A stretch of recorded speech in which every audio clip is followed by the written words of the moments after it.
Selamat pagi untuk kita semua anak-anak. Jadi perkenalkan dulu karena saya guru baru seni budaya kalian di kelas kita. Jadi perkenalkan dulu, nama Bapak adalah Agus Irwanto Tarigan SPD. Jadi untuk semester ini Bapak yang akan mengajar kalian mata pelajaran seni budaya. Jadi itu mungkin pengenalan dari Bapak. Jadi kita bisa melanjutkan untuk pembelajaran. Jadi topik kita yang pertama adalah dari seni rupa. Bisa juga kalian buka buku kalian halaman 122.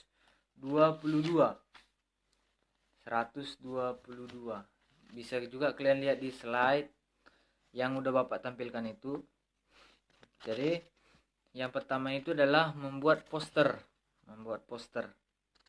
Jadi membuat poster itu di gambar kita lihat ada konsep poster, ada bahan dan alat membuat poster. Yang terakhir itu adalah syarat membuat poster. Itu mutlak. Jadi kita harus tahu dulu itu maksud daripada poster. Itu merupakan salah satu cara untuk menyampaikan pesan. Jadi kalau konsep membuat poster itu bisa dilihat di gambar, itu sebuah karya seni yang mengkomposisikan antara huruf dan gambar. Itu ada gambarnya dan ada hurufnya juga. Jadi gambarnya untuk mensugesti orang-orang untuk membaca.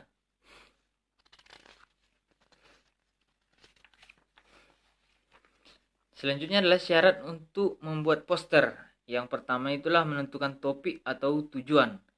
Itu maksudnya tujuannya untuk apa itu poster dibuat atau topiknya itu apa. Contohnya itu ada di slide yang udah Bapak buat.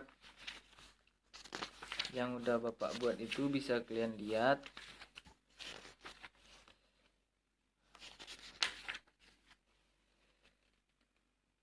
Tentang kebersihan adalah awal hidup sehat. Itu tujuannya apa? Itu adalah untuk membuat masyarakat kita mengerti akan kebersihan dengan melihat poster tersebut. Itu ada gambarnya. Itulah maksudnya tadi gambarnya. Buang sampah pada tempatnya oke. Gitu. Itu maksudnya tadi ada gambar untuk memperjelas secara langsung. Dan syarat selanjutnya itu adalah membuat kalimat singkat dan mudah diingat. Jadi dimanapun poster itu kalimatnya harus secara singkat, tidak bisa sepele-sepele. Harus simple, tapi untuk mudah dimengerti dan mudah diingat oleh yang melihat. Gitu. Jadi yang ketiga itu adalah menggunakan gambar. Seperti Bapak bilang tadi, menggunakan gambar seperti membuang sampah pada tempatnya oke.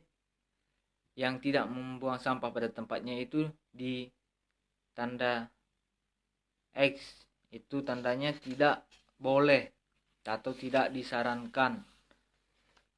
Dapat menyebabkan kerusakan lingkungan ataupun kebanjiran ataupun masalah-masalah yang dapat menimbulkan masalah pada lingkungan masyarakat kita. Keempat adalah menggunakan media yang tepat. Jadi penggunaan media dalam membuat poster dapat disesuaikan dengan tempat poster yang akan diletakkan. Misalnya jika poster tersebut diletakkan pada papan baliho, maka media yang digunakan dapat berupa kain atau sejenisnya. Tetapi jika poster tersebut diletakkan pada dinding, maka dapat menggunakan media kertas saja. Itu kalian bisa baca di buku kalian nanti. Jadi selanjutnya itu adalah alat dan bahan. Itu ada beberapa alat dan bahan untuk membuat sebuah poster. Nah, nanti tugasnya juga nanti Bapak suruh nanti membuat poster. Yang simple aja. Jadi alat dan bahan itu ada beberapa, bisa juga kalian lihat di slide. Yang pertama itu adalah pensil menggambar. Yang kedua adalah pulpen. Ketiga adalah kuas lukis. Itu untuk mengecat gambar-gambar yang udah dibuat. Yang terakhir adalah komputer. Itu komputer, jika kita menggunakan media komputer akan di print. Itu juga bisa sebetulnya, tapi mempunyai software yang khusus untuk membuatnya. Jadi mungkin itu aja topik yang Bapak berikan. Jadi untuk tugas itu buatkan sebuah poster pada buku gambar dan difoto kirim kepada Bapak. Selanjutnya nanti kalau masalah mengecat nggak usah, kalau nggak usah. Kalau ada lebih bagus dicat. Tapi yang simple aja, nggak usah yang ribet-ribet posternya. Yang penting ada tujuannya dan ada gambarnya. Nah. Dan kalian juga baca-baca nanti buku kalian yang mulai halaman 122 sampai 133. Mungkin itu aja tugas yang Bapak selesaikan. Bapak tunggu sampai jam 9 malam. Dan jangan lupa untuk absen. Oke, sekian dari Bapak anak-anak. Semangat dalam mengerjakan tugas. Semoga mencapai dan tercapai cita-cita kalian. Dan bisa membahagiakan kedua orang tua kalian. Membahagiakan orang yang kalian sayang. Itulah tujuan kita belajar saat ini. Terima kasih. Selamat pagi.